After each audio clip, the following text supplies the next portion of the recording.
Puppet Master. Today, we are pulling back the curtain on these patterns. Whether you're secure, anxious, avoidant, or some complicated mix, we are showing how understanding your attachment style might differ for everybody and might be the game changer you need in developing a relationship. So, for this episode, instead of talking to the fans and having you guys letting us know what your attachment style is, me and Trey decided to take this test and quiz. We're going to also link the quiz in the description of this episode if you want to take it for yourself as well. Please do, so you can learn a little bit more about yourself and what makes you tick a little bit more. Please answer the questions open, honestly, and truthfully, because if you can't be honest with yourself, who can you be honest with? I'm going to let Trey go first, though. Woo! Reason I'm going to let Trey go first is I've been talking this whole episode. I'm going to let Trey go first. So, Trey, what was your attachment style that you got on the quiz? You know what's crazy? Wait. Hold on.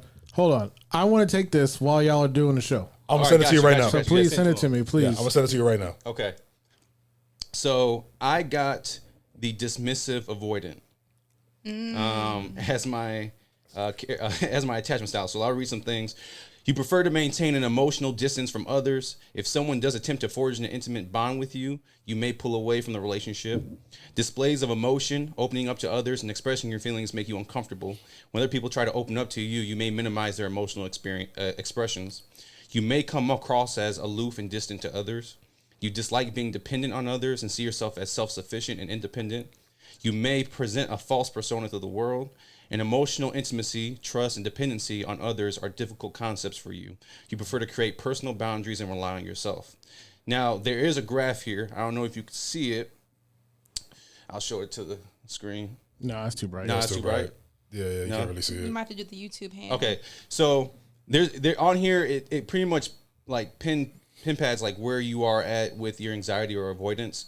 And so majority of my avoidance and anxiety is insecure attachment. I only have one dot that's in dismissing attachment, and that's with the general people. So when it comes to like my mother and my father's connecting with them, they are in complete secure attachment. When it comes to a score partner with like a person that my significant other, I have like a anxiety of 2 or avoidance of 3, which means it's still putting me in a secure attachment. It's a big difference for me with general people, with people I don't know, just regular people. It's at dismissing attachment, which to me makes a lot of sense. So with people, I'm like, yeah, you hate people. Yeah, you hate people. Yeah, I still don't know how we're friends. To be honest with you, I don't know how we became friends. To be honest with you, well, we can tell the story, but I'm not gonna do that. No. Yeah. We'll say that for another episode. What do you think about that? I think he should go first, and I can give you guys a little bit more deep dive into like where we get our attachment styles from. Okay, if you would like to do that. Yeah, let's do that. Okay. Yeah. So I go. Yeah, you go now. All right. This one's accurate. I ain't gonna lie to you. My attachment style is anxious / preoccupied, and pretty accurate. You may feel as though you're less than others. The low sense of self-esteem associated with the anxious attachment style often results in feelings of not being good enough. You self-sacrifice and put the needs of others first. This is often due to a lack of sense of self. That's a tongue twister. And your own needs. Due to an inconsistent formative period, you may feel as you're unworthy of love. Thus, you seek external validation and reassurance from others in an attempt to prove to yourself that you deserve love. You struggle with being single or alone for periods of time. Yes! I'm going to shoot you in the leg in this episode. Relationships and intimacy are strongly connected with an anxious attacher's feelings of self-worth. Therefore, you may crave attention and try to impress others in an attempt to get it. Trey, don't do that. Don't read me for the filth yet. You fear rejection and criticism, thus you may become highly upset at any form of disapproval from your partner. You are attentive to your loved ones almost to a fault. Others may end up taking advantage of your kind and generous nature. It's pretty accurate.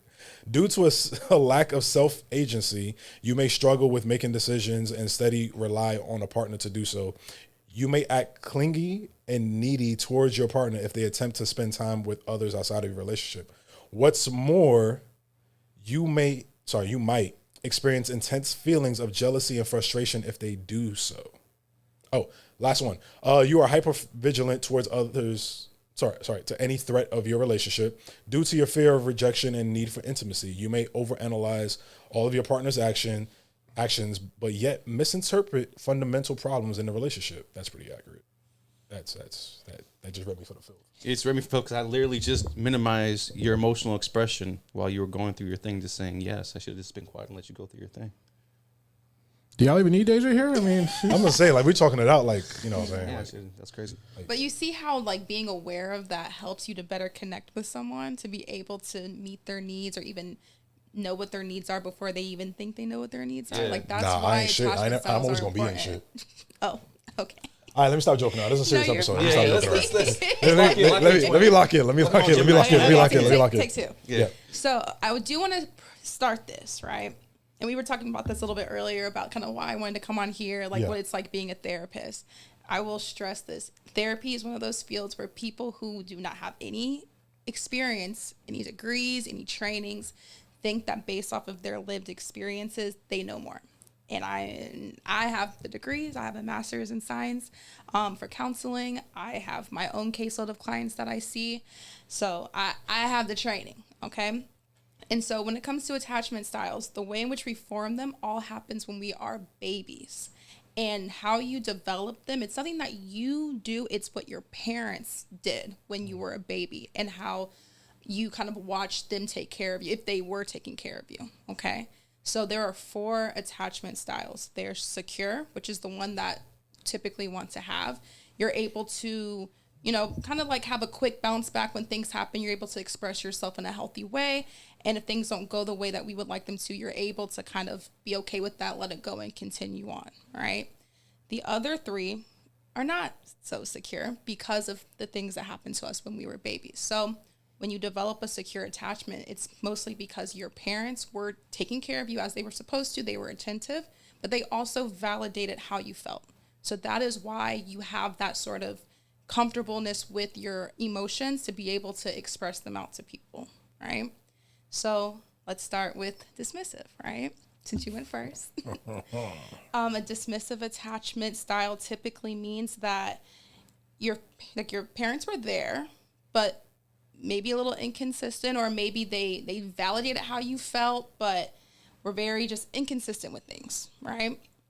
And so that's why we feel a little uncomfortable when people express how they feel, because maybe deep down we don't think it really matters. Like, why are you upset about this? Like, why are we having this conversation right now? It's really hard for them to kind of sit in those uncomfortable feelings because maybe they don't even know how to express it or even know what feelings they're having to begin with, right? So that's why you kind of have that when somebody wants to get super close to you, you're like, oh my God, like you're smothering me. Mm-hmm. Please, like, you know, you gotta stiff arm them, okay? So that's dismissive.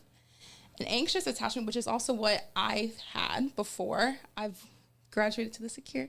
But an anxious attachment is also, again, rooted in that inconsistency of like them being there, then not being there. The way in which it becomes anxious is because when they're there, you get used to that. When they take it away, it's a shock to the system. And so you try to do something to make sure that they do the thing that you want them to do or like react in a good way. But you do that and then randomly it doesn't go the same way. Right. And so that's